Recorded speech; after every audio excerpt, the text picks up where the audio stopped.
siapa yang mensyirikkan Allah Subhanahu wa taala dan mati di atasnya, maka pasti masuk ke dalam nerakanya Allah Subhanahu.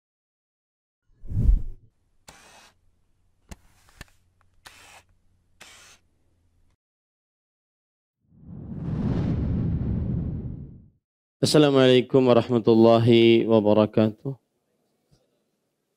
Bismillahirrahmanirrahim.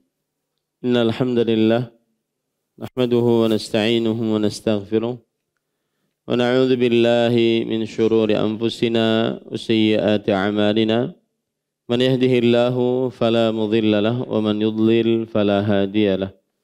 Wa asyhadu an la ilaha illallah wahdahu la syarika lahu wa asyhadu anna Muhammadan abduhu wa rasuluh. Ya ayyuhalladzina amanu taqullaha haqqa tuqatih wa la tamutunna illa wa antum muslimun.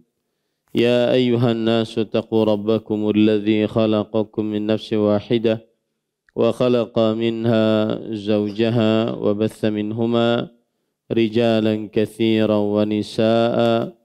Wattaqullaha alladzi tasaaluna bihi wal arham innallaha kana 'alaikum raqiba.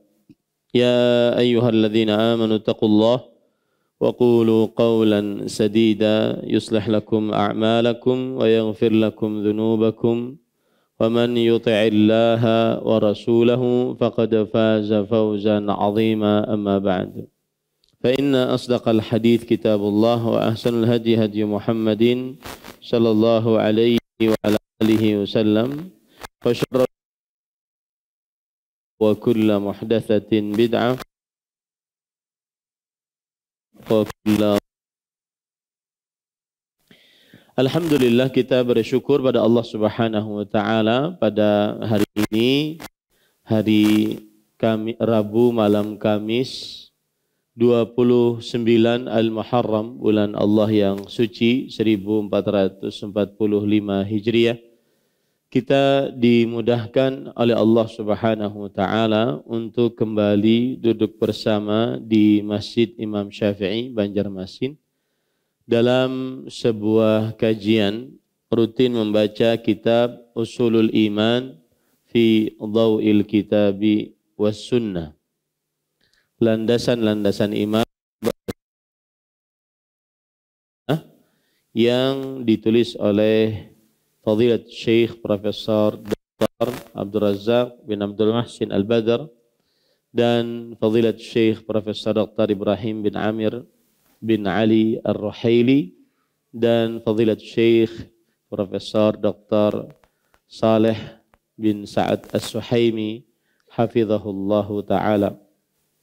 Salawat dan salam semoga selalu Allah berikan kepada kita Muhammad sallallahu alaihi wa ala alihi wasallam, pada keluarga beliau, para sahabat, serta orang-orang yang mengikuti beliau sampai hari kiamat kelak.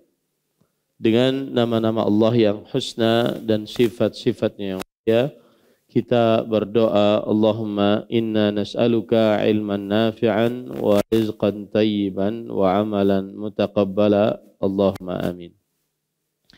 Ahibati fillah, a'afanillah wa iyyakum, jamaah Masjid Imam Syafi'i Banjarmasin yang saya cintai karena Allah. Semoga Allah Subhanahu wa taala selalu memberikan afiat kepada kita di dunia dan di akhirat. Pada kesempatan kali ini kita melanjutkan pembahasan, yaitu masih di dalam Al-Babul Awwal, bab yang pertama, Al-Imanu Billah, beriman kepada Allah Subhanahu wa taala. Dan masih di dalam Al-Faslu Tsani, Tauhid Al-Uluhiyah, yaitu Tauhid Uluhiyah, mentauhidkan Allah Subhanahu wa taala di dalam ibadah. Dan masih di dalam Al-Mabhathul Awwal, Adillatuhu wa bayanu ahammiyatihi, dalil-dalil Tauhid Uluhiyah dan penjelasan tentang pentingnya Tauhid Uluhiyah. Pada pertemuan sebelumnya kita sudah sampai kepada dalil-dalil dari hadis-hadis Rasul sallallahu alaihi wasallam tentang tauhid uluhiyah. Sekarang kita membaca dalil yang ketiga. Qala al-musannifun hafizahumullahu taala wa an ibn Mas'ud radhiyallahu anhu anna Rasulullah sallallahu alaihi wasallam qala man mata wa huwa yad'u min dunillahi niddan dakhala an-nar, rawahu al-Bukhari. Nah, hadis riwayat Bukhari di dalam sahihnya dari Ibnu Mas'ud radhiyallahu anhu bahwa sesungguhnya Nabi sallallahu alaihi wasallam bersabda, barang siapa yang meninggal dunia dalam keadaan menyuruh tandingan atau sekutu selain Allah, niscaya ia masuk neraka. Hadis riwayat Bukhari. Baik. Ini adalah hadis yang menunjukkan tentang keutamaan dari tauhid uluhiyah.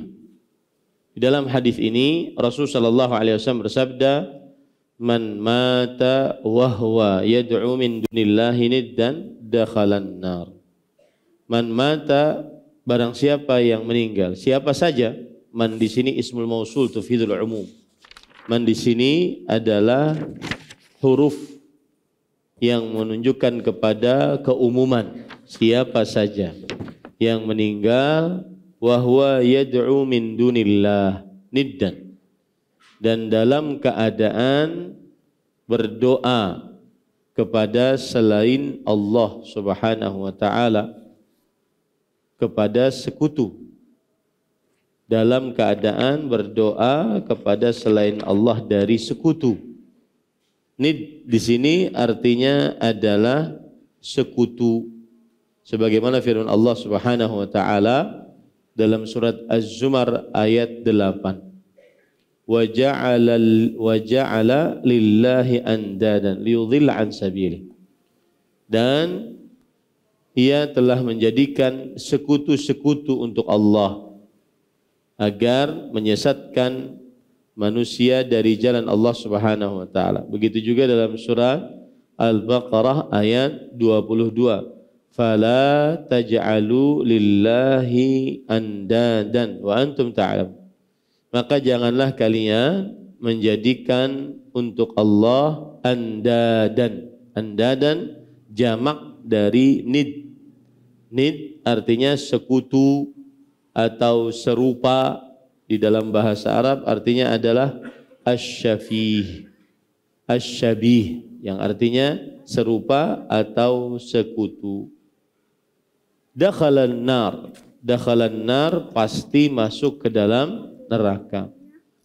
Dan ini menunjukkan bahwa siapa yang mensyirikkan Allah Subhanahu wa taala dan mati di atasnya, maka pasti masuk ke dalam nerakanya Allah Subhanahu wa taala.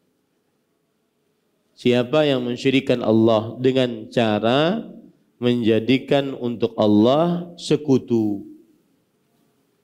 Salah satu cara mensyirikkan Allah adalah menjadikan untuk Allah sekutu, menjadikan sekutu untuk Allah. Seperti kaum Nasrani menjadikan Nabi Isa sekutu untuk Allah. Seperti kaum Yahudi menjadikan Uzair sekutu untuk Allah.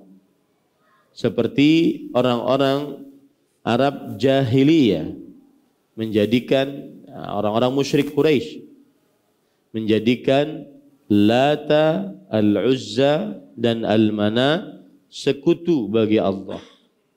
Nah, apabila seseorang mati di atas mensekutukan Allah, maka dakhalan nar. Dakhala kata kerja yang telah lampau dalam bentuk jawaban sebuah syarat.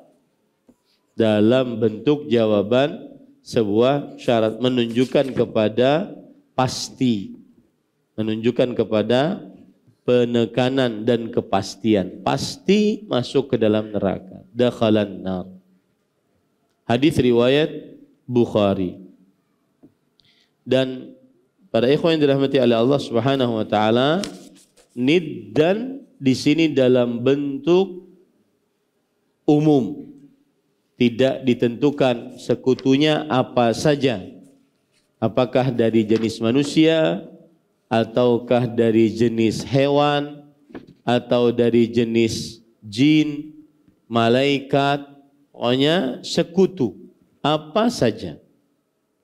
Siapa yang dijadikan dan apa yang dijadikan sekutu bagi Allah, maka ini adalah kesyirikan. Dan siapa yang mati di atas kesyirikan tersebut, pasti masuk nerakanya Allah Subhanahu wa taala.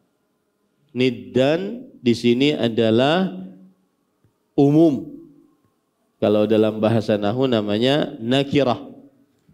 Nakirah menunjukkan kepada ketidaktentuan siapa dan apa. Pokoknya apa dan siapa saja yang dijadikan sekutu bagi Allah, maka dia berarti telah mensyirikkan Allah. Dan siapa yang mati di atasnya, maka dia masuk orang yang pasti masuk ke dalam nerakanya Allah Subhanahu wa taala. Kemudian di sini man mata wa huwa yad'u min dunillahi niddan. Yad'u dari kalimat da'a yad'u, berdoa. Apakah dalam ibadah doa saja? Tidak. Tetapi doa adalah inti ibadah.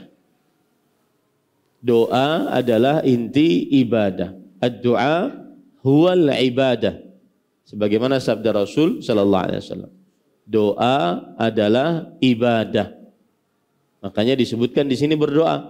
Tetapi bukan hanya di dalam urusan berdoa saja yang menjadikan sekutu bagi Allah itu meninggal di dalamnya pasti masuk neraka. Tidak.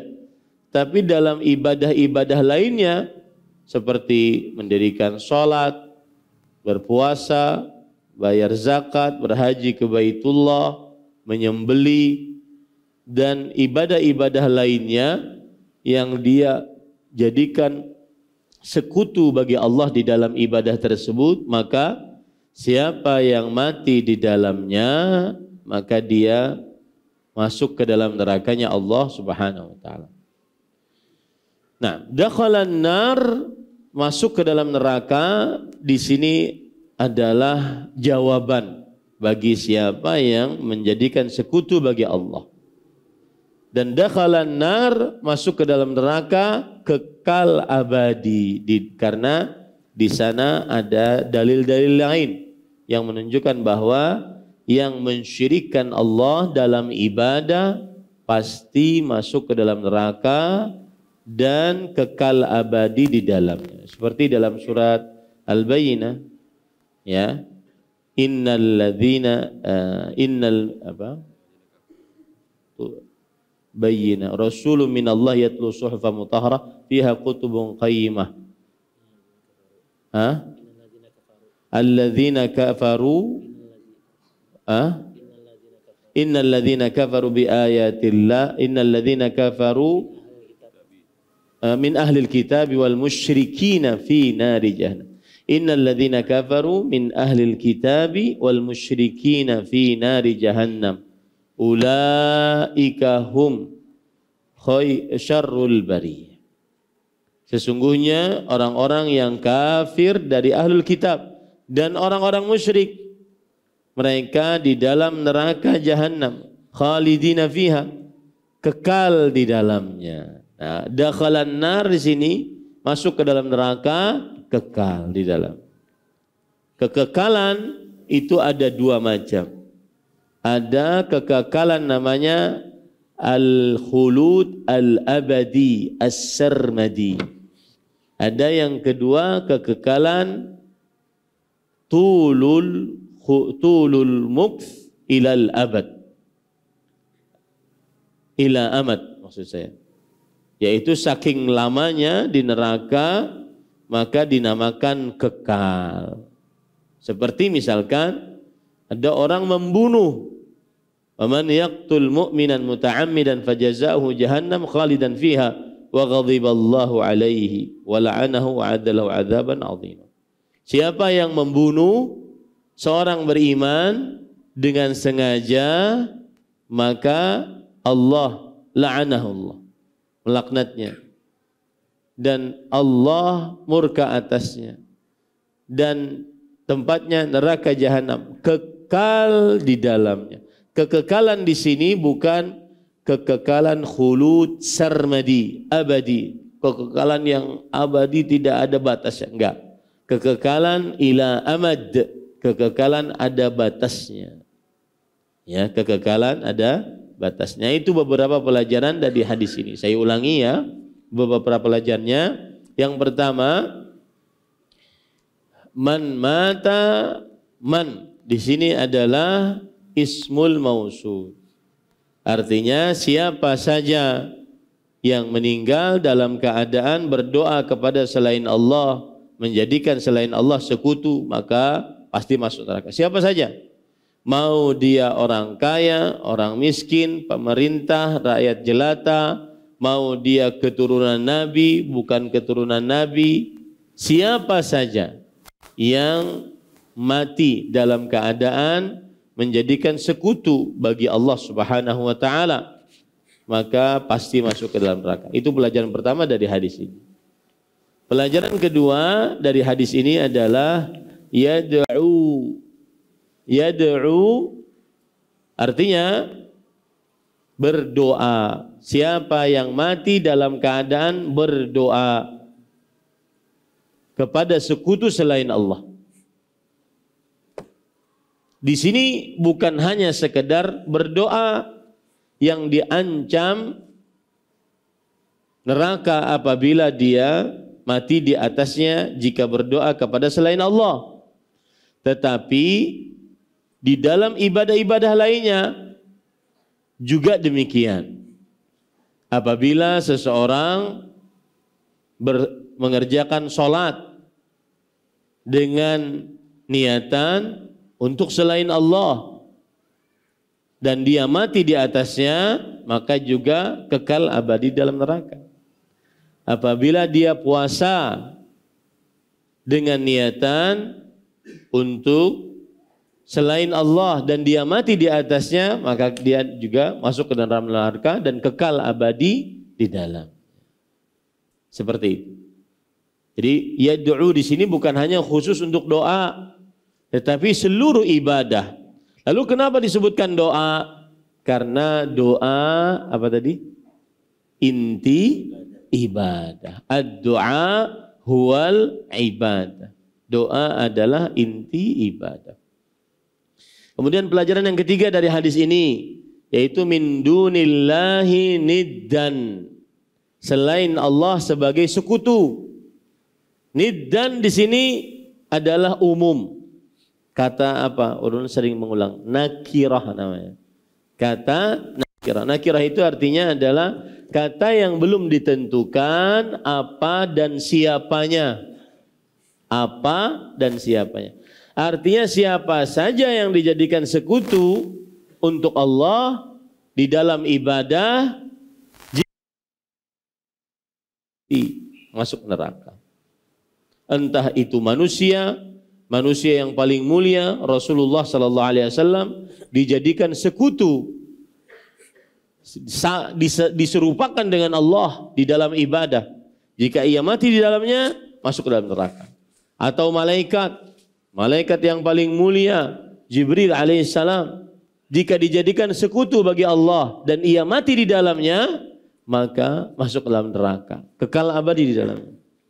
Kemudian atau jin, atau hewan, atau benda mati, apa saja yang dijadikan sekutu bagi Allah Subhanahu wa taala. Ya. Maka jika dia dijadikan sekutu bagi Allah dan dia mati di atasnya dalam keadaan beribadah kepada selain Allah tersebut, kepada sekutu tersebut, maka pasti masuk ke dalam nerakanya Allah Subhanahu wa taala. Itu yang ketiga pelajarannya. Yang keempat, pelajarannya adalah dakhalan nar, masuk ke dalam neraka. Masuk ke dalam neraka di sini ada dua macam, kekal abadi, sarmadi kata orang Arab. Abadi sarmadi itu maksudnya tanpa batas, nggak ada keluar sama sekali. Atau kekal amadi. Amadi itu maksudnya ada batasnya.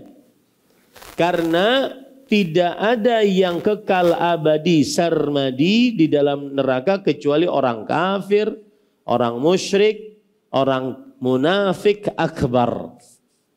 Itu saja. Adapun pelaku dosa-dosa besar yang disebutkan kekal di dalam neraka, maksudnya kekal ila amad, kekal sampai batas waktu Allah pasti dikeluarkan dalam api, dari api nerakanya Allah Subhanahu wa taala. Ya, pasti keluar. Nah, itu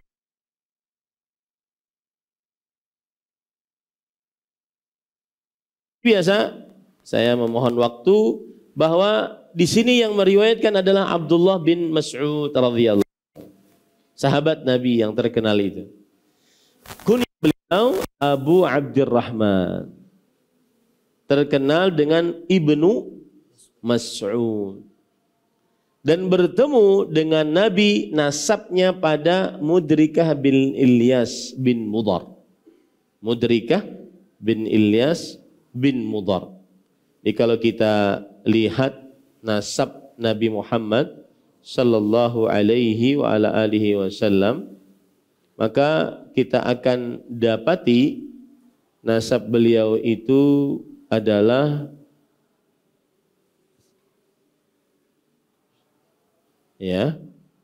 Muhammad bin Abdullah, bapak, anak dan bapak. Bin Abdul Muttalib, kakek pertama. Bin Abdi Manab, Muhammad bin Abdullah bin Abdul Muttalib, kakek pertama. Bin Hashim bin Abdi Manab, bin Qusay, bin Kilab, bin Murrah, bin Ka'ab, bin Lu'ay, bin Ghalib, bin Fihir. Fihir inilah Quraisy, kakek Nabi yang ke-10. Ya. Habis itu Fihir bin Malik, bin An-Nadhr, bin Kinanah, bin Khuzaimah, bin Mudrikah. Mudrikah bin Ilyas bin Nadhr ini adalah kakek Nabi yang ke-15. Bertemu nasabnya dengan Abdullah bin Mas'ud radhiyallahu anhu pada kakek Nabi yang ke-15. Jadi beliau sama keturunan Quraisy.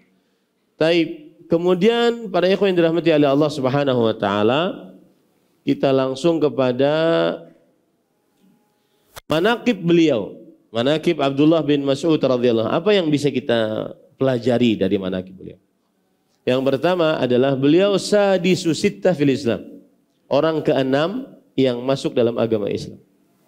Berarti termasuk as-sabiqunal awwalun. Orang yang ke-6 yang masuk dalam agama Islam.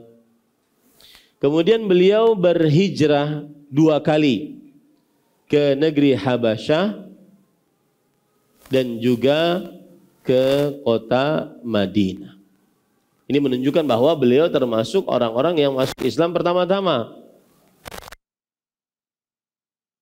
Badar dan seluruh peperangan bersama Rasul sallallahu alaihi wasallam. Dan juga ikut Bai'atur Ridwan, dan beliau salat ke 2 kiblat. Apa maksud salat 2 kiblat? Nabi Muhammad sallallahu alaihi wasallam ketika sudah sampai di kota Madinah, maka beliau sholatnya menghadap Baitul Maqdis 16 bulan purnama. Baitul Maqdis itu 180 derajat. Ini kan Ka'bah al-Musyarrafah, Baitul Maqdis berarti 180 derajat. Ya.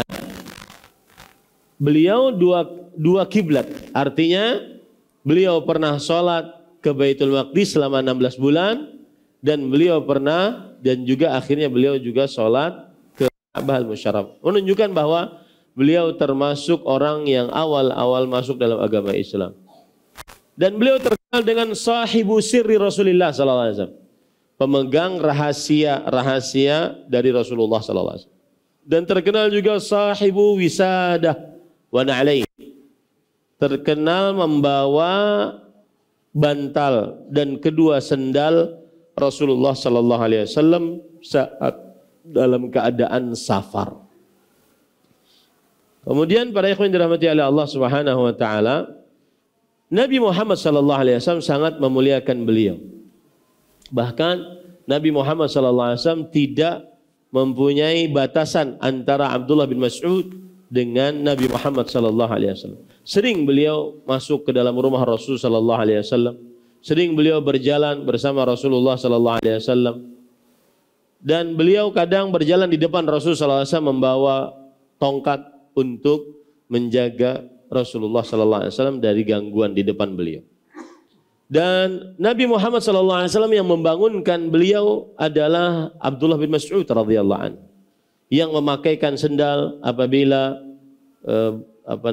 bangun dari duduknya adalah Abdullah bin Mas'ud radhiyallahu anhu. Dan apabila beliau duduk, yang meletakkan kedua bantal adalah Abdullah bin Mas'ud radhiyallahu anhu. Kata Abu Musa al-Ash'ari, salah seorang sahabat Rasulullah SAW, akibat ini semua, laqad ra'aitu Rasulullah SAW wa ma ara illa anna ibn Mas'ud min ahli baiti.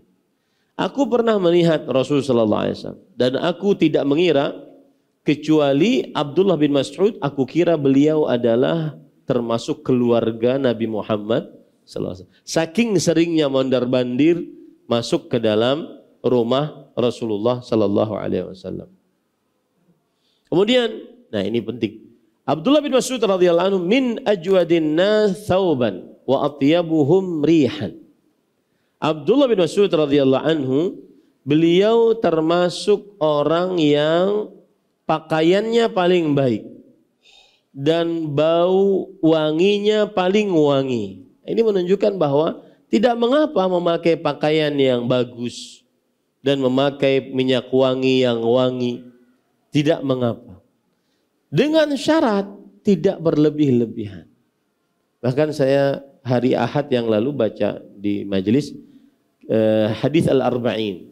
Waktu itu membahas hadis dari An-Nawas bin Sam'an radhiyallahu anhu. An-Nawas bin Sam'an radhiyallahu anhu, beliau membeli surban seharga 100 dirham atau 100.000 dirham, saya lupa antara dua itu. Kalau sekarang kita hitung 100.000 dirham itu 44 miliar. Itu surban saja. Untuk apa? Untuk pergi ke masjid. Agar ta'ziman, mengagungkan keadaan masjid, mengagungkan bertemu dengan Allah Subhanahu wa taala. Sebagian orang sekarang pergi ke masjid dengan kaos. Dan saya kurang excited dengan pakaian para ikhwah, sebagian yang kaosan kemudian pakai apa itu panjang, agak panjang, ya rompi, tapi kayak kaos gitu.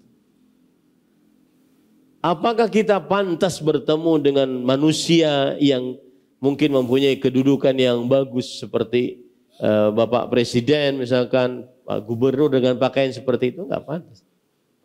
Apalagi dengan Allah Subhanahu wa taala. Qiyasul aula ini. Ya, maka ini tujuannya adalah ta'ziman, untuk mengagungkan keadaan ketika kita berhadapan dengan Allah Subhanahu wa taala. Rasul sallallahu alaihi Allah Subhanahu wa taala berfirman, "Ya bani Adam, khudhu zinatakum 'inda kulli masjid." Wahai anak Adam, pakailah pakaian yang bagus, perhiasan kalian ketika sekalian pergi ke masjid Allah Subhanahu wa taala. Jadi jangan asal-asalan kita menghadap Allah Subhanahu wa taala. Nah, di sini yang saya ingin singgung adalah Abdullah bin Mas'ud min ajwadin nasi thawban. Pakaiannya selalu bagus, wa atyabuhum rihan. Baunya selalu wangi. Berarti boleh pakai pakaian yang bagus, yang mahal boleh, tidak tercela. Tetapi dengan dua syarat, tidak mendatangkan kesombongan dan tidak berlebih-lebihan. Rasulullah SAW bersabda, "Kulu washrabu walbasu watasaddaqu min ghairi saraf wala makhilah." Makanlah sesukamu, minumlah sesukamu, berpakaianlah sesukamu, bersedekahlah sesukamu tanpa ada sifat kesombongan dan melampaui batas. Kadang-kadang terlalu berlebihan, tidak boleh juga.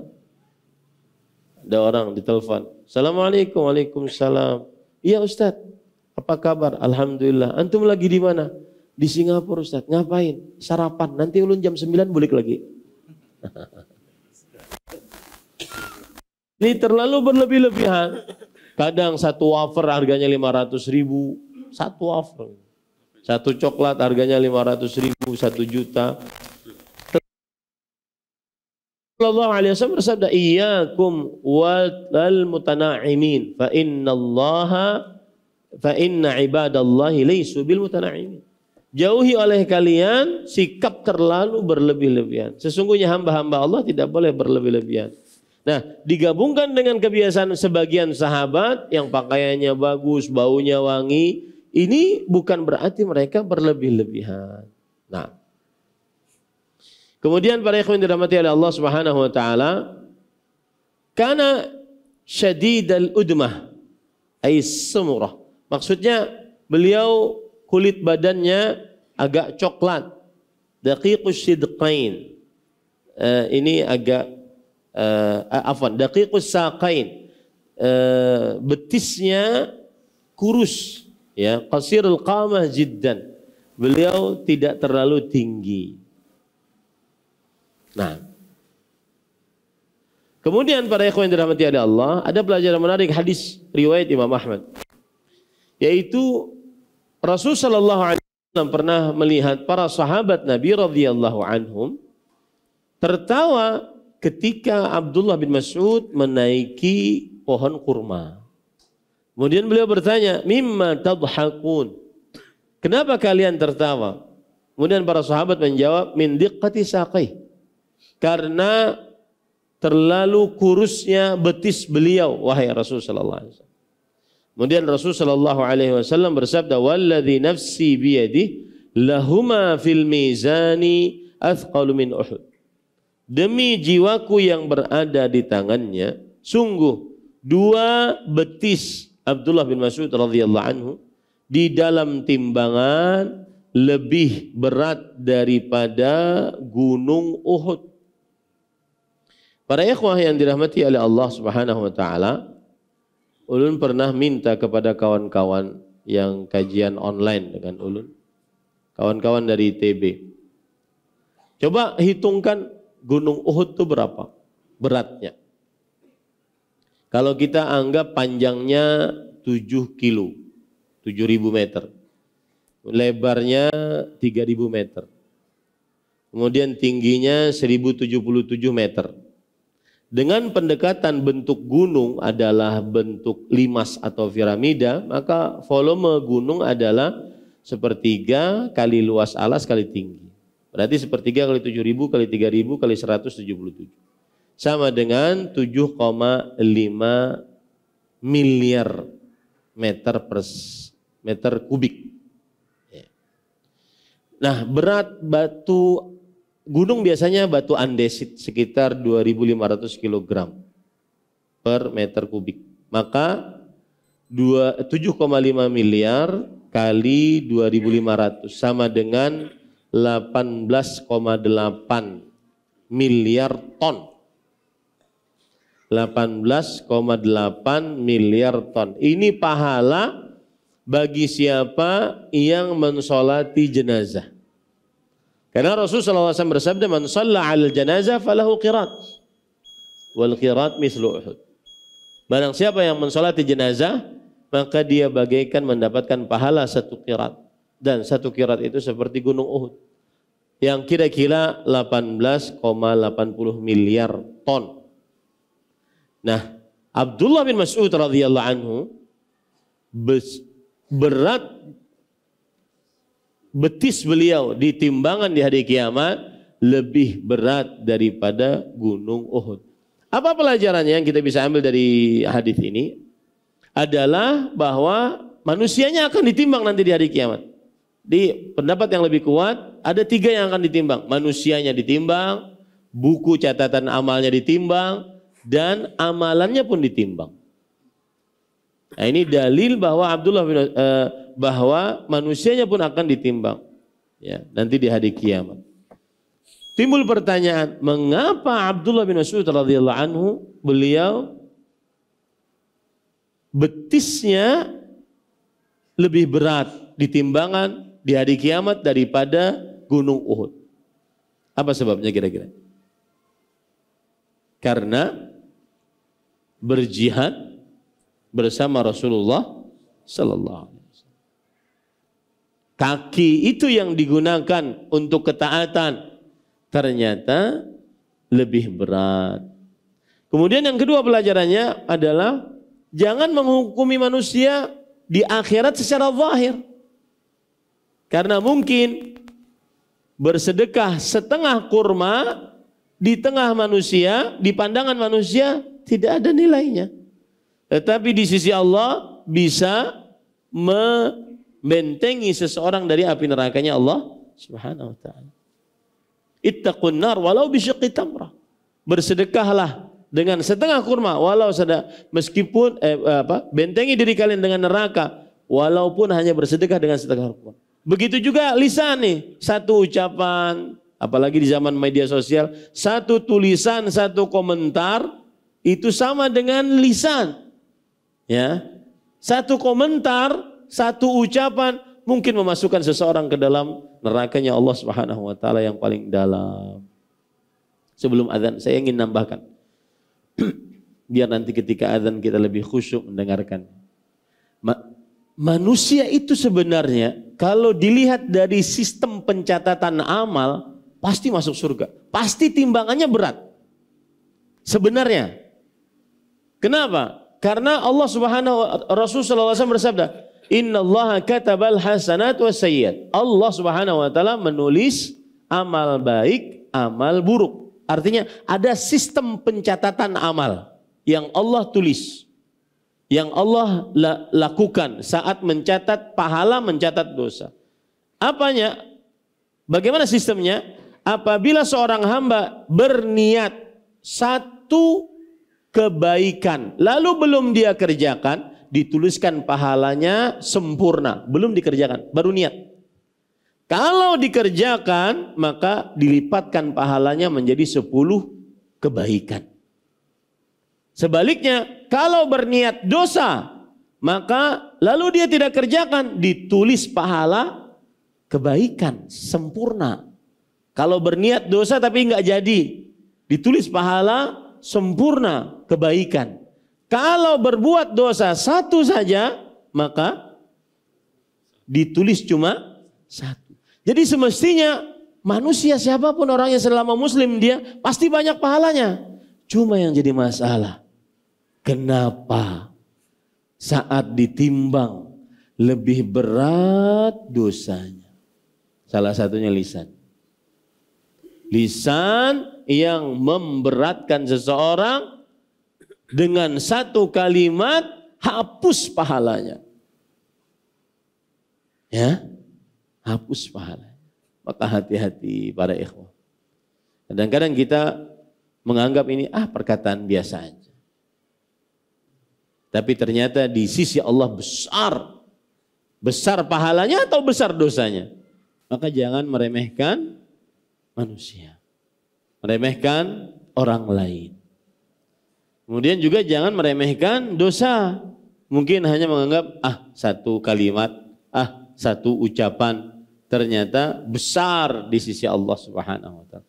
Innal 'abda la yatakallamu bil kalimah la yulqi laha balan yahwi biha finnar 70 kharifan. Sesungguhnya seseorang mengucapkan sebuah ucapan yang dia tidak peduli apakah mendatangkan dosa, apakah mendatangkan pahala, dia tidak peduli.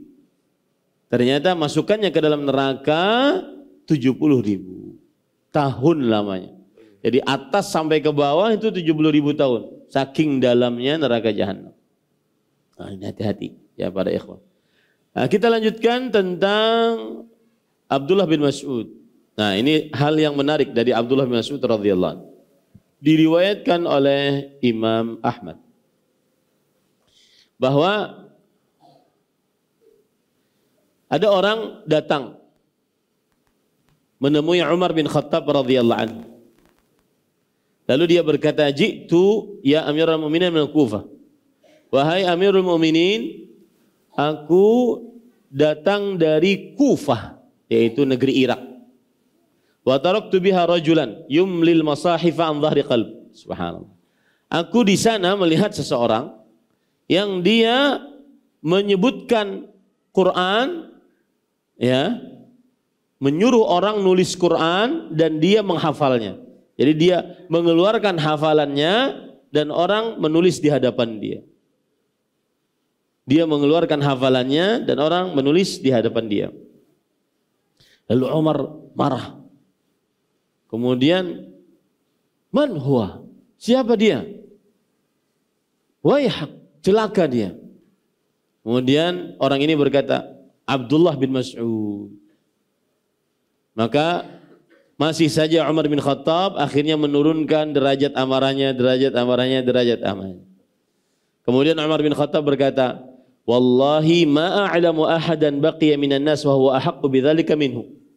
Demi Allah, aku tidak mengetahui seseorang yang tersisa dari manusia yang lebih berhak melakukan seperti itu kecuali Abdullah bin Mas'ud. Mendikte Al-Quran dari hafalan. Kenapa bisa terjadi seperti itu? Kenapa Umar bin Khattab radhiyallahu anhu akhirnya redam amarahnya? Karena memang Abdullah bin Mas'ud radhiyallahu anhu pantas untuk seperti itu. Karena Rasulullah sallallahu alaihi wasallam pernah bersabda tentang Abdullah bin Mas'ud, "Rattaban kama unzil falyaqra ala qiraati ibni ummi abd." Siapa yang ingin membaca Al-Quran rattaban kama unzil, yang masih basah sebagaimana yang baru diturunkan, benar-benar masih basah sebagaimana yang baru diturunkan, maka bacalah sebagaimana bacaan ibnu ummi abd. Ibnu ummi abd inilah Abdullah bin Mas'ud radhiyallahu anhu. Ya, inilah Abdullah bin Mas'ud radhiyallahu anhu. Kemudian para ikhwan yang dirahmati oleh Allah, ini ada cerita menarik di sini. Diceritakan oleh Abdullah bin Mas'ud radhiyallahu anhu. Itu suatu ketika Abdullah bin Mas'ud duduk di masjid. Lalu datang Rasul sallallahu alaihi wasallam. Lalu Rasul sallallahu alaihi wasallam bersabda, "Sal tu'ta, sal tu'ta." Wahai Abdullah bin Mas'ud, mintalah doamu dikabulkan, mintalah doamu dikabulkan. Tetapi Abdullah bin Mas'ud radhiyallahu anhu, beliau tidak sadar kalau itu Nabi Muhammad sallallahu alaihi wasallam. Maka akhirnya beliau tidak menoleh. Maka kemudian Umar bin Khattab yang melihat kejadian itu, beliau berkata, "Qultu wallahi la aghduwanna alaihi wa la ubasyiranna." Kata Umar bin Khattab, aku akan datangi Abdullah bin Mas'ud besok dan aku akan beritahu kepada dia bahwa kalau dia berdoa pasti dikabulkan oleh Allah. Dapat kabar dari mana? Dari Rasulullah SAW. Besoknya, faghadautu ilahi liubasyirahu. Besoknya aku, kata Umar bin Khattab, aku pergi kepada Abdullah bin Mas'ud agar memberitahukan kabar gembira tadi. Kalau beliau berdoa pasti dikabulkan. Fawajadtu Abu Bakrin qad sabaqani ilaihi wa basyarahu. Ternyata aku dapati aku lebih didahului Abu Bakar radhiyallahu anhu untuk memberitahukan bahwa apabila beliau berdoa maka dikabulkan doa. Apa pelajaran kita bisa ambil, Pak? Pelajarannya saya lanjutkan dulu. Kemudian setelah melihat kejadian itu, maka Umar bin Khattab berkata, "Wala wallahi ma sabaqtu ila khair illa sabaqani ilaih." Sekarang aku baru sadar, tidak pernah aku mendahului dalam kebaikan kecuali Abu Bakar mendahuluiku dalam kebaikan. Apa pelajarannya, Pak? Berlomba-lombalah dalam kebaikan. Dan yang paling utama berlomba-lomba dalam kebaikan bukan siapa yang menang, siapa yang kalah. Tapi yang paling utama berlomba-lombanya itu. Makanya akhirnya apa yang dikatakan oleh Rasulullah SAW? Aku masuk bersama Abu Bakar dan Umar. Umar namanya umpat. Aku duduk bersama Abu Bakar dan Umar. Aku keluar bersama Abu Bakar dan Umar. Umar namanya terikut. Meskipun tidak akan pernah bisa sama ataupun mendahului Abu Bakar As-Siddiq, akan tetapi namanya ikut. Itu namanya berlomba-lomba dalam kebaikan. Begitu juga kita.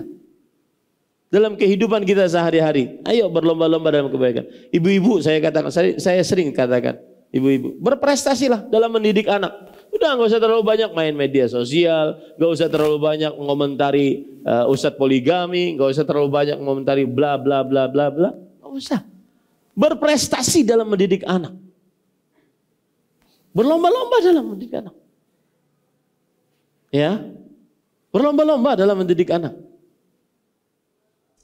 Kemudian kita para lelaki berlomba-lomba di dalam mengurus keluarga kita, mengurus kesucian keluarga perempuan kita yang di zaman sekarang sangat sulit. Gak usah mikir orang luas-luas. Dulu ya, dulu saya salah satu pendiri grup WhatsApp perkumpulan para pendakwah se-Indonesia bahkan internasional. Sekarang masih ada grupnya, saya keluar dari situ. Ini selama masih di dalam grup itu kayaknya mikirnya dunia aja.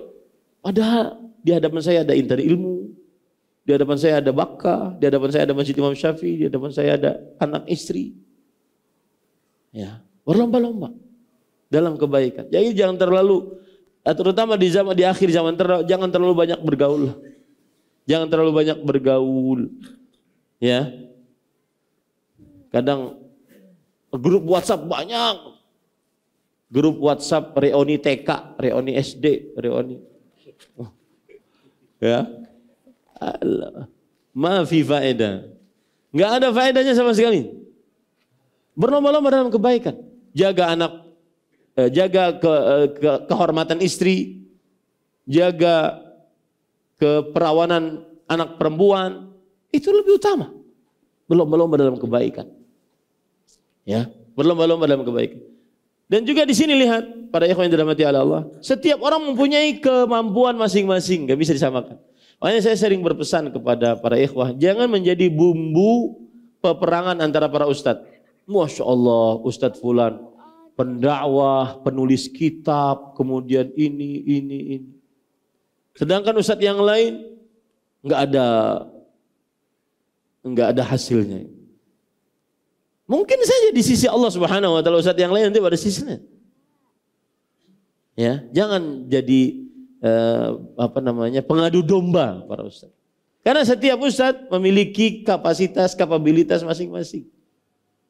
Ya, yang sering menulis buku mungkin tidak mempunyai murid yang dia ajari dari awal sampai akhir.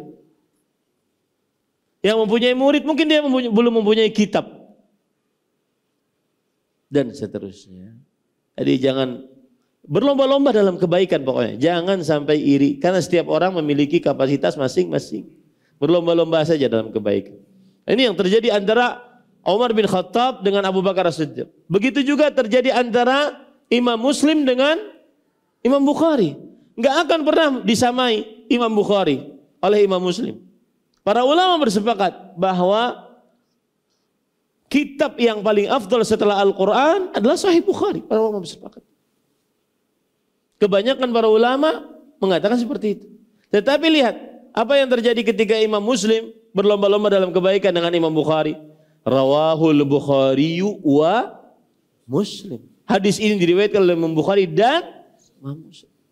Hadis ini muttafaqun alaih.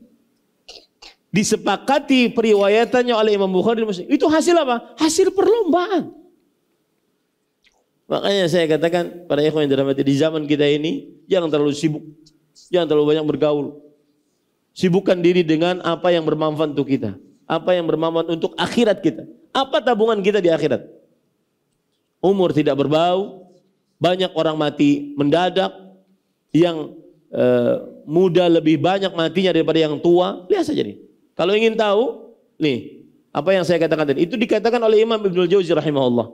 Wa aktsaru man yamut minasyubban wa aqallu man ya'ish wa aktsaru man ya'ish minal syuyukh. Yang artinya, yang paling banyak meninggal adalah para anak-anak muda. Yang paling banyak hidup, yang paling sedikit hidup adalah yang tua-tua.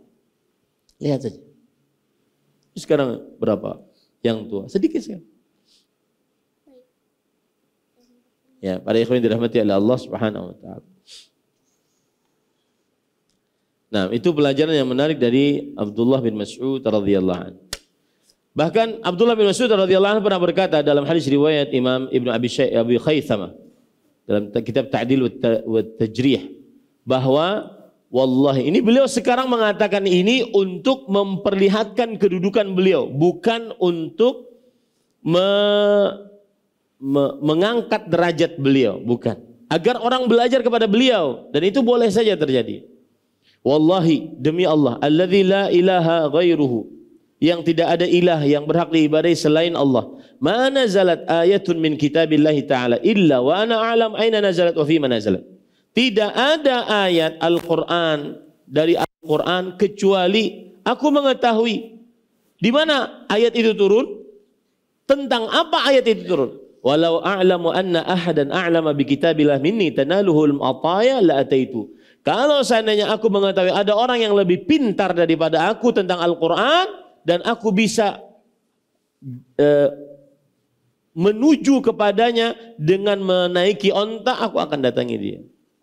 Ini bukan untuk kesombongan, tetapi untuk menegakkan kebenaran bahwasanya beliau yang paling pantas untuk dimintai pelajaran tentang Al-Quran. Kemudian Abdullah bin Mas'ud radhiyallahu anhu, beliau juga awwalu man jahara bil Quran minas sahabah. Sahabat Nabi yang paling pertama kali mengeraskan bacaan Al-Quran di kota Mekah.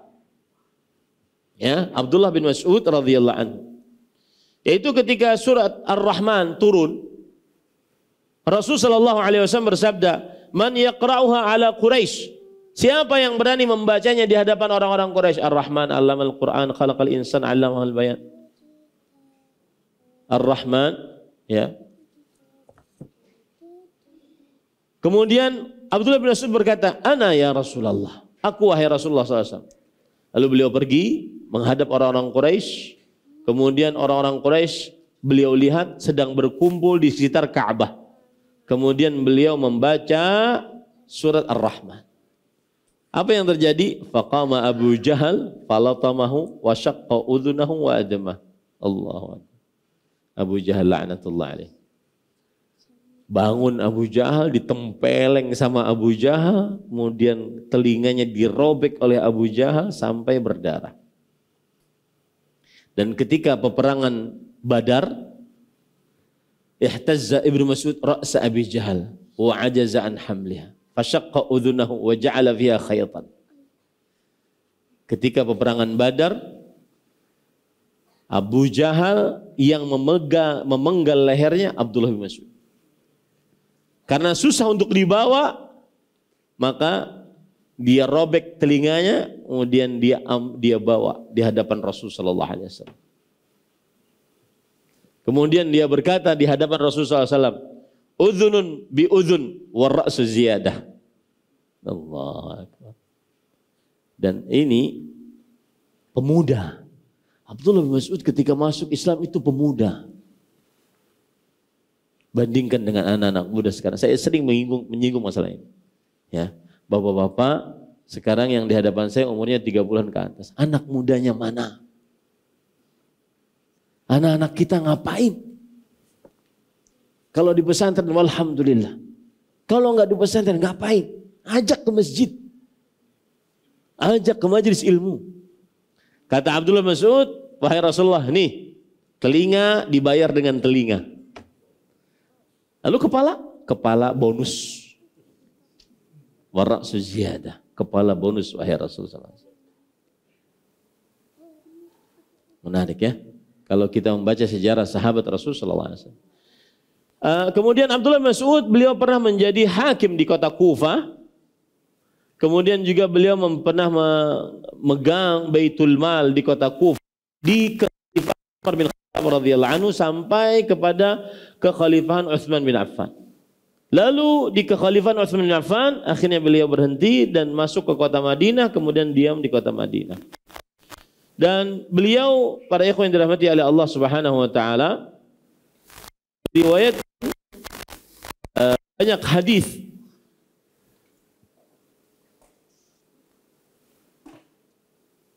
Sekitar 840 hadis beliau riwayatkan dari Rasulullah sallallahu alaihi wasallam. Dan beliau meninggal di kota Madinah, kemudian dikubur di kuburan Baqi', lalu pada tahun 32 atau 33 Hijriah. Umur beliau pada saat itu adalah 60 tahun. Itulah Abdullah bin Mas'ud radhiyallahu anhu. Salah satu yang menarik juga dari Abdullah bin Mas'ud adalah keteguhan beliau terhadap sunnah Rasul sallallahu alaihi wasallam.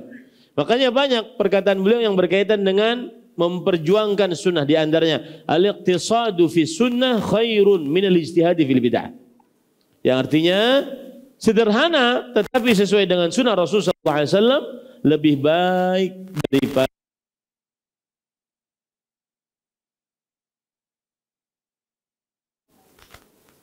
ini Abdullah bin Mas'ud radhiyallahu anhu. Baik, saya ingin menyelesaikan dalilnya. An Jabir Rasulullah laqiyallaha la yusyriku bihi syai'an dakhalal jannah wa man laqiyahu yusyriku bihi syai'an dakhalan nar, rawahu Muslim. Hadis riwayat Muslim di kitab sahihnya dari Jabir bin Abdullah, sungguhnya Nabi sallallahu alaihi wasallam bersabda, barang siapa yang menjumpai Allah dalam keadaan tidak untuk, niscaya ia masuk. Yang menjumpainya dalam keadaan menyekutukannya dengan sesuatu, pasti ia masuk neraka. Sahih Bukhari nomor 4497. Baik. Para ikhwan yang dirahmati oleh Allah Subhanahu wa taala, ini dalil yang keempat yang terakhir yang menunjukkan kepada pentingnya tauhid uluhiyah. Siapa yang bertemu dengan Allah? Kapan bertemu dengan Allah? Di akhirat. Karena tidak mungkin manusia di dunia bertemu dengan Allah kecuali dalam mimpi. Sebagian bisa. Menurut sebagian para ulama, bisa seseorang bermimpi bertemu dengan Allah Subhanahu wa taala. Tapi bertemu dengan Allah di dunia dalam keadaan jaga masih hidup tidak akan pernah bisa. Sebagaimana yang terjadi pada Nabi Musa alaihi salam, bahwa Allah Subhanahu wa taala berfirman, arini, kata Musa alaihi salam kepada Allah Subhanahu wa taala, perlihatkan kepadaku engkau wahai Rasulullah, wahai Allah Subhanahu wa taala. Kemudian Rasulullah SAW, Allah Subhanahu wa taala menjawab, lan tarani walakin inzur ila al-jabal fa in istaqarra makanahu fasawfa tarani. Engkau tidak akan pernah bisa melihat aku. Nah, dari sini para ulama mengambil pelajaran, tidak ada yang bisa melihat Allah di dunia dalam keadaan jaga masih hidup keadaan. Di akhirat iya.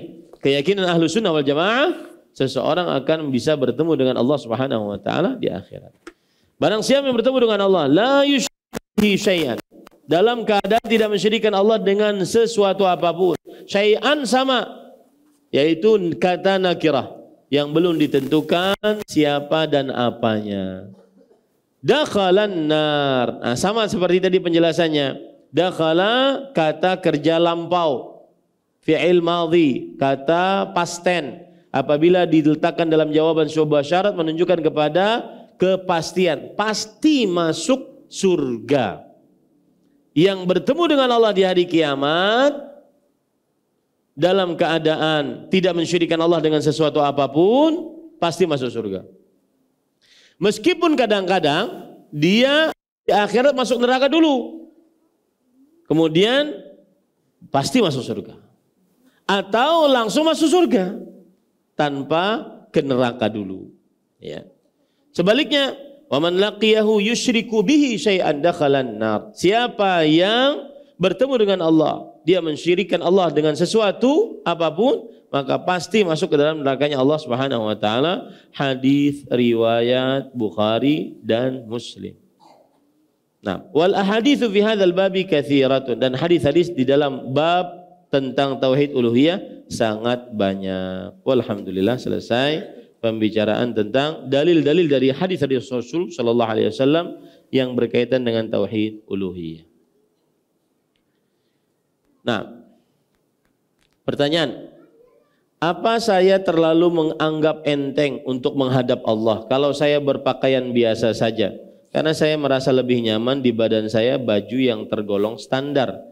karena saya merasa baju yang agak mahal itu tidak terlalu enak untuk dipakai, padahal saya tergolong orang mampu.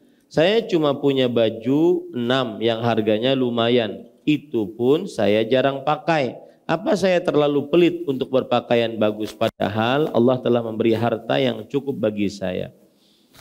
Perhatikan ya baik-baik, Islam itu agama yang mudah, yang berlebihan tercela. Baik berlebihannya terlalu mahal dalam berpakaian ya, atau berlebihannya terlalu memperlihatkan kemiskinan padahal dia mampu. Pernah ada hadis Rasul sallallahu alaihi wasallam, ada orang berpakaian yang tidak semestinya dia pakai. Kemudian Rasul sallallahu alaihi wasallam mengatakan, "Ala kamal, apakah engkau memiliki harta?" Orang tersebut mengatakan, "Na'am, iya wahai Rasulullah sallallahu alaihi wasallam, aku memiliki harta." Kemudian Rasul sallallahu alaihi wasallam mengatakan, "Innallaha yuhibbu an yara athara ni'matihi ala 'abdihi." Sesungguhnya Allah Subhanahu wa taala menyukai bekas nikmat yang Allah berikan terhadap hambanya. Fal yura athara ni'mati 'alaik.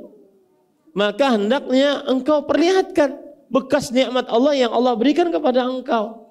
Nah, di sini harus proporsional, tidak boleh terlalu mewah, tidak boleh terlalu rendah. Ya. Dan terkadang kadang-kadang kita bisa mencoba yang rendah. Misalkan nih, kita punya sendal bagus, kita sering pakai sendal, tapi boleh kita mencoba untuk tidak pakai sendal, kita angkat sendalnya, kita jalan tanpa sendal untuk mengetahui bahwasanya oh begini tidak pakai sendal. Tetapi untuk kemudian merendah, sangat merendah, terlalu pelit terhadap diri sendiri, maka tidak diperbolehkan. Intinya jangan terlalu mewah atau terlalu tidak menikmati nikmat Allah Subhanahu wa ta'ala. Itu hadis tadi diriwayatkan oleh Imam Ahmad, ya. Innallaha yuhibbu an yara athara ni'mati 'ala 'abdi. Allah menyukai untuk melihat bekas nikmat Allah terhadap hambanya. Tidak mengapa. Ibu-ibu misalkan ingin beli tas mahal, boleh asalkan sesuai dengan kemampuan. Ya. Kalau seandainya terlalu berlebihan kemudian memaksakan, maka tidak boleh. Gara-gara ingin beli tas mahal, kemudian harus ngutangnya riba. Ya. Kemudian juga ibu-ibu, sunnahnya Bu, kalau seandainya ada orang berpakaian mahal, bawa tas mahal ke pengajian misalnya. Kemudian kalau ada ibu yang lain mengatakan, "Oh, umanya nungkar di mana tuh bagus banget tasnya." Itu sunnahnya dibariakan. Itu sunnahnya tuh. Pernah Rasul sallallahu alaihi wasallam seperti itu. Jadi ada seorang perempuan yang menenun surban untuk Rasul sallallahu alaihi wasallam. Ditenun dengan tangan beliau sendiri. Lalu surbannya jadi, tujuan perempuan tersebut khusus untuk Rasul sallallahu alaihi wasallam agar bisa bertemu dengan tamu dalam pakaian yang sepantasnya. Lalu dipakai, pertama kali dipakai oleh Rasul sallallahu alaihi wasallam. Lalu kemudian Rasul sallallahu alaihi wasallam dikatakan oleh sahabat yang lain, "Ma ahsana siyabak." Wahai Rasulullah sallallahu alaihi wasallam, alangkah pakaianmu sangat bagus. Bagusnya pakaianmu, wahai Rasulullah sallallahu alaihi wasallam. Kemudian apa yang terjadi pada Rasul sallallahu alaihi wasallam? Langsung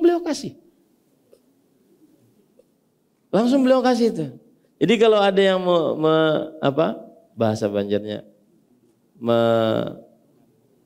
menyindir-nyindir, bagusnya itu sunnahnya Pak, kasih itu. Ya. Sampai sahabat yang lain marah. Kenapa engkau mengatakan demikian? Engkau sudah tahu bahwasanya Rasulullah SAW la yaruddu sa'ilan, bahwa beliau tidak pernah menolak orang yang minta-minta. Itu gelar Rasulullah SAW dan itu yang paling sulit kita dapat. La yaruddu sa'ilan. Tidak pernah bisa menolak orang yang minta-minta. Kemudian orang tersebut mengatakan, aku tidak minta untuk aku pakai di dunia. Aku minta agar ini menjadi kain kafanku ketika aku meninggal. Ternyata benar. Orang tersebut mati syahid, lalu dijadikan kain kafannya adalah surban yang dia minta kepada Rasulullah sallallahu alaihi wasallam. Nah, jadi itu hati-hati kalau bawa tas-tas mahal. Mending kalau mobil gimana? Bagaimana hukumnya orang yang hanya mempelajari bab fikih dan adab saja karena dia menganggap bahwa pelajaran akidah sudah paham. Anggapan dia itu yang menunjukkan dia tidak paham. Ya, anggapan dia itu yang menunjukkan dia tidak paham. Pelajaran fikih dan adab enggak ada manfaatnya tanpa akidah.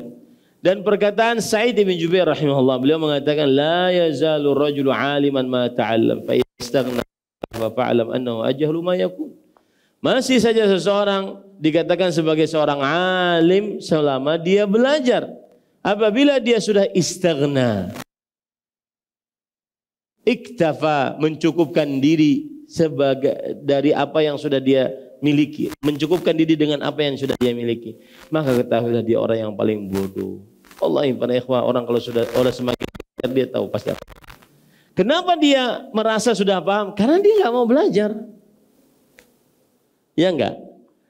Coba dia tidak mau paham, dia merasa paham karena dia tidak mau belajar. Coba kalau dia semakin baca, semakin hadir di pengajian akidah, maka dia akan tahu bahwa dirinya masih bodoh. Ya. Wallahu a'lam.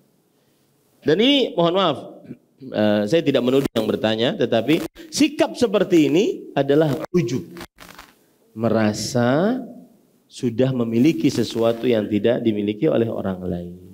Dan ini ujub adalah mahlakah, kehancuran bagi seseorang.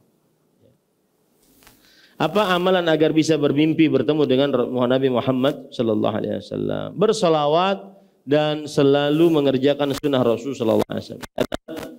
Para ulama mengatakan man ahabba shay'an min dzikri. Barang siapa yang menyukai sesuatu maka dia sering menyebut-nyebut nama Nabi Muhammad sallallahu alaihi wasallam. Berselawat, kemudian sering-sering berinteraksi dengan sunnah Rasul sallallahu alaihi wasallam. Misalkan nih, duduk Nabi itu kayak apa kan ya? Misalkan berbicara, Nabi kalau berbicara bagaimana sih? Misalkan makan, Nabi kalau makan bagaimana sih? Pelajari sampai yang ada dalam benaknya saja Nabi Muhammad sallallahu alaihi wasallam. Niscaya dia bermimpi. Dan yang paling utama para ikhwan yang dirahmati oleh Allah, betul bermimpi mendapati Rasul sallallahu alaihi wasallam adalah sebuah keistimewaan. Betul, itu tidak ada keraguan di dalamnya. Man ra'ani faqad ra'ani fa inna syaitan la yatamatsalu bi. Siapa yang bermimpi melihatku maka sungguh dia melihatku dengan sebenarnya. Ya, syaitan tidak bisa memisalkan dirinya dengan aku. Itu sebuah keistimewaan siapa yang pernah bermimpi bertemu dengan Rasul sallallahu alaihi wasallam. Tetapi yang lebih utama lagi adalah mengikuti sunnah Nabi Muhammad sallallahu alaihi wasallam. Karena itu yang dituntut dari kita. Wa anna hadza sirati mustaqiman fattabi'u. Inilah jalanku yang lurus, ikutilah. Itu yang dituntut, itu yang diwajibkan dari kita. Adapun bertemu dengan Rasulullah SAW tidak diwajibkan atas kita. Yang diwajibkan atas kita adalah mengikuti sunnah Rasul sallallahu alaihi wasallam. Dan apabila orang menyibukkan kemudian di dalam benaknya hanya ada Rasul sallallahu alaihi wasallam, bagaimana Rasul sallallahu alaihi wasallam berjalan, berinteraksi, bagaimana beliau sholat, bagaimana beliau buang air besar, buang air kecil, bagaimana beliau bergaul dengan istri, bagaimana beliau berkata-kata. Dalam benaknya ada Rasul sallallahu alaihi wasallam, senantiasa dia menjalankan sunnah-sunnah Rasul sallallahu alaihi wasallam, maka niscaya itu adalah sebuah keutamaan. Bahkan lebih utama kalau seandainya dia bertemu dengan Rasul sallallahu alaihi wasallam tetapi tidak menjalankan sunnah Rasul sallallahu alaihi wasallam. Ya, kadang-kadang sebagian orang menyibukkan diri. Kalau kada bertemu dengan Nabi maka bukan umatnya. Siapa yang bilang? Yang paling utama adalah mengikuti sunnah Rasul sallallahu alaihi wasallam. Kemudian yang kedua, bertemu dengan Rasul sallallahu alaihi wasallam akan istimewa apabila yang ditemui memang Rasulullah sallallahu alaihi wasallam. Ya. Kalau seandainya bertemu, aku bertamu lawan Nabi aja sih dalam mimpi.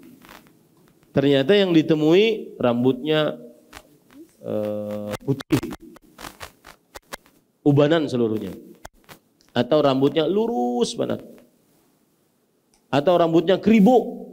Nah itu pasti bukan sidin. Siapakah toh yang pian pikirakan? Pasti bukan sidin. Karena walhamdulillah sifat fisik Rasulullah SAW sudah diceritakan oleh para sahabat Nabi radhiyallahu anhum dengan sanad yang sahih. Disebutkan di dalam banyak kitab, di antaranya kitab Asy-Syama'il Al-Muhammadiyah.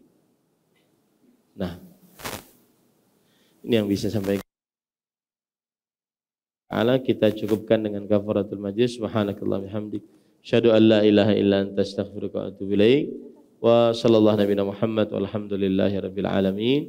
Wassalamualaikum warahmatullahi wabarakatuh. Terima kasih. Jazakumullah khairan wa barakallahu fikum. Video ini dibuat atas partisipasi dari donasi Anda. Semoga menjadi amal jariah bagi Anda semuanya.